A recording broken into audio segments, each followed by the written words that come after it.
మన సొసైటీలో మన జీవితాన్ని నాశనం చేస్తుంది. గమనిస్తున్నారు అందరూ, మీ చుట్టుపక్కల మీ ఫ్రెండే వాడు తాగుతున్నా మనకెందుకులే అని వదిలేస్తున్నాం. మన ఇంటి పక్కల అబ్బాయి తాగుతున్నా మనకెందుకులే, మనోడు కాదు కదా అనుకుంటున్నాం. అవుట్స్కట్స్లో ఎవరో తాగుతుంటే మన ఏరియాలో మనకెందుకులే అనుకుంటున్నాం.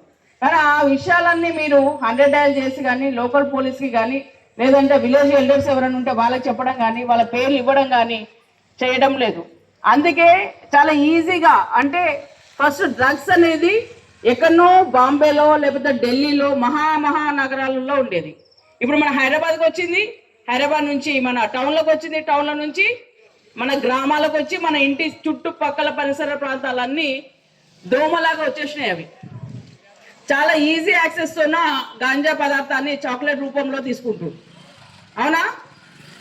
చాక్లెట్ లాగా అమ్మింది కదా మన కొత్తూరు దగ్గర, న్యూస్లో వచ్చింది కదా, స్కూల్ దగ్గర చాక్లెట్ రూపంలో అమ్ముతున్నారు అని. తెలియదా? న్యూస్ పేపర్ చదవట్లే, న్యూస్ వినట్లేదు మీరంతా. ఏం చూస్తారు మరి? ఫోన్లో ఏం చూస్తారు? ఇన్స్టాగ్రామ్లో ఎవరు రీల్ చేసిరు, ఎవరు టిక్ టాక్ చేసిరు, పనికిమాలోళ్ళు వాళ్ళు ఏదో పెడితే అది చూసుకుంటా టైం వేస్ట్ చేసుకుంటా కదా, అంతేనా?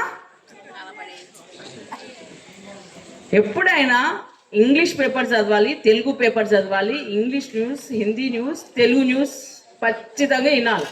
ఎప్పుడైతే మీరు వింటారో అప్పుడు మీరు ఏదైతే గోల్ అనుకుంటారో ఆ గోల్ సాధిస్తారు కదా. కష్టపడకుండా డబ్బులు వస్తాయా?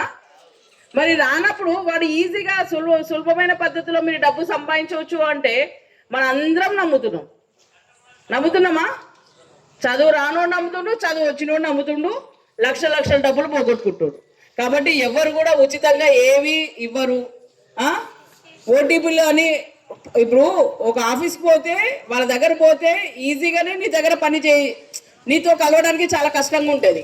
అది ఫోన్ చేసి నేను పలానా పోలీస్ని, నాకు కష్టం వచ్చింది. ఈ మధ్య ఇది ఒక కొత్త ట్రెండ్ అయింది, నేను పోలీస్ని, మా అబ్బాయికి ప్రాబ్లం వచ్చింది, నాకు కొంచెం డబ్బులు వేయండి. అరే నీవు ఎక్కడ పోలీసువి, ఏం కదా, కనీసం లోకల్ ఎస్ఐనైనా మాట్లాడాలి కదా. మాట్లాడలేదు. తెలిసిన కానిస్టేబుల్ ఎవరైనా ఉంటే వాళ్ళకన్నా ఫోన్ చేసి కనుక్కోవాలి కదా. లేదు, అట్లా లేకుండా డబ్బులు వేసేస్తున్నారు. ఒక ఐపీఎస్ ఆఫీసర్ అని చెప్పేసి మరీ వీడియో కాల్ చేసి చూపిస్తున్నారు. అవన్నీ ఫేక్. ఇప్పుడు ట్రెండ్ నడుస్తుంది పోలీస్ అని చెప్పేసి బాగా డబ్బులు దోచుకోవడానికి. అదంతా తప్పు. ఎవరు కూడా మీకు ఫోన్లు చేసి డబ్బులు ఇవ్వమని చెప్పేసి, లేకపోతే మీరు ఈ కేసులు ఇప్పుడు ఇట్లా పెడతారు, మీరు ఏ కేసులు ఉన్నారు, మీ ఫాదర్ వాళ్ళు వేరే కేసులు ఉన్నారు, లేకపోతే మీ బ్రదర్ ఇంకో కేసులు ఉన్నారు అని చెప్పేసి. ఇటువంటి అన్ని ఫేక్. అదంతా గమనించండి. ఎవరు కూడా మీకు ఏదైనా ఉంటే లోకల్ పోలీస్ స్టేషన్ నుంచి కాల్ వస్తుంది. లోకల్ పోలీస్ స్టేషన్కి మీకు ఫిజికల్గానే పోయి ఏం ప్రాబ్లం ఉందా అనేది వాళ్ళకి పోయి కలవడానికి అవకాశం ఉందా లేదా? ఎంత దూరం ఉంటుంది చిలుకూరు మండలంకి? అన్ని విలేజ్లు మహా అంటే 10 కిలోమీటర్లు లాస్ట్. అవునా? 10 కిలోమీటర్లు మన ఎస్ఐ ఫోన్ చేసిందంటే ఈ ఎస్ఐ నెంబరేనా, ఇది మన ఇంకా వేరే వాళ్ళ నుంచి ఎక్కడి నుంచి వచ్చింది అనుకోండి, ఇది వాళ్ళు పలానా అని పోలీస్ స్టేషన్ పోయి కనుక్కోవాలా. కనుక్కుంటే అది వాస్తవమా లేదా అనేది మీకు తెలుస్తుంది. కాబట్టి ఇటువంటి ఫోన్స్ ఎట్టి పరిస్థితుల్లో నమ్మొద్దు. మీరు మీ పేరెంట్స్కి చెప్పండి, మీ చుట్టుపక్కల వాళ్ళకి చెప్పండి, మీ ఎవరైతే ఇంకా స్కూల్లో ఇంకా వచ్చే వాళ్ళు పిల్లలు ఉంటారో వాళ్ళందరికీ చెప్పండి. ఈ ఫోన్ సంబంధించి ఎటువంటి విషయాలు కూడా ఎవరు మనకు ఫోన్ చేసినా అది ఫేక్ కింద పరిగణించి వదిలేయండి. అప్పుడు సైబర్ క్రైమ్కి గురి కాము.